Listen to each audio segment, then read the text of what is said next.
Welcome to Mohammed Imtaz channel. இன்றைக்கி நாங்கள் என்ன பார்க்க போகிறோம்னா, கடலைப்பருப்பு வச்சு எப்படி சட்னி செய்கிறதுண்டு. அதுக்கு 2 கைப்பிடி அளவு நான் கடலைப்பருப்பு எடுத்திருக்கேன். அது ஒரு வானலில் போட்டு நல்லா வறுத்துக்கொள்ள வேணும். அடுப்பை நல்லா ஸ்லிம்மில் வச்சு வறுத்துக்கொள்ள வேணும். கிண்டி கொண்டே இருக்கணும். வச்சுட்டு எங்கிட்ட போயிடக்கூடாது. போனால் அது தீஞ்சி போய்ட்டுடும். தீயக்கூடாது. கொஞ்சம் கொஞ்சமாக கலர் சேஞ்ச் ஆகுது. வேணுங்க பாருங்கள்.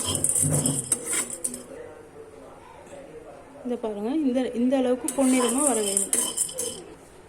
இந்த பாருங்கள், இந்த அளவுக்கு வந்த பிறகு இதுக்கு எங்களுக்கு தேவையான பொருட்கள்: புளி கரைச்சல், நல்லா 10 பூண்டு போல் வெள்ளைப்பூடு, இடித்த கொச்சுக்காய் தூள், தேங்காய், திருவின தேங்காய், உப்பு.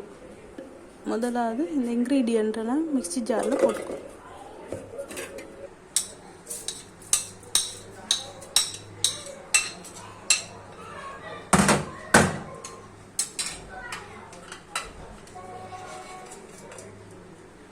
புளி கரைச்சலையும் இதிலேயே ஊற்றிக்கொள்ள வேணும்.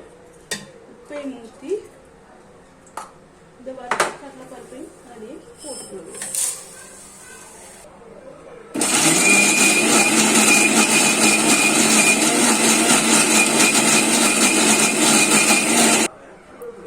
தண்ணி கொஞ்சம் போதாது.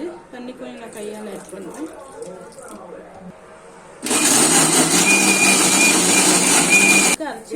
இந்த பழத்துக்கு அரைச்சி எடுத்துக்கொள்ளும். இந்த சட்னிக்கு தொட்டுக்கிறதுக்கு தோசை ஊற்ற போகிறோம். இதுக்கு தோசை நல்லா இருக்கும். தோசைக்கு, இட்லிக்கு சில நேரம் நாங்கள் பானை கூட இதை தொட்டுக்கொள்வோம். நல்லா டேஸ்டாக இருக்கும்.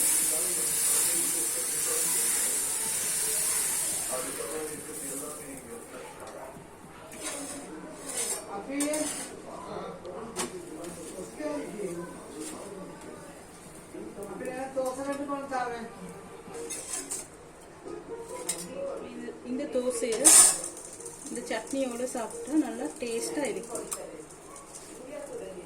கண்டிப்பா வீட்டில் நீங்க ட்ரை பண்ணி பார்ப்பீங்கன்னு நான் நினைக்கிறேன்.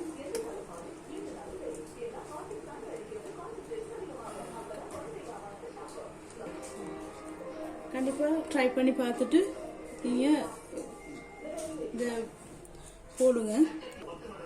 லைக் பண்ணுங்கள், கமெண்ட் பண்ணுங்கள், ஷேர் பண்ணுங்கள். தேங்க்ஸ்.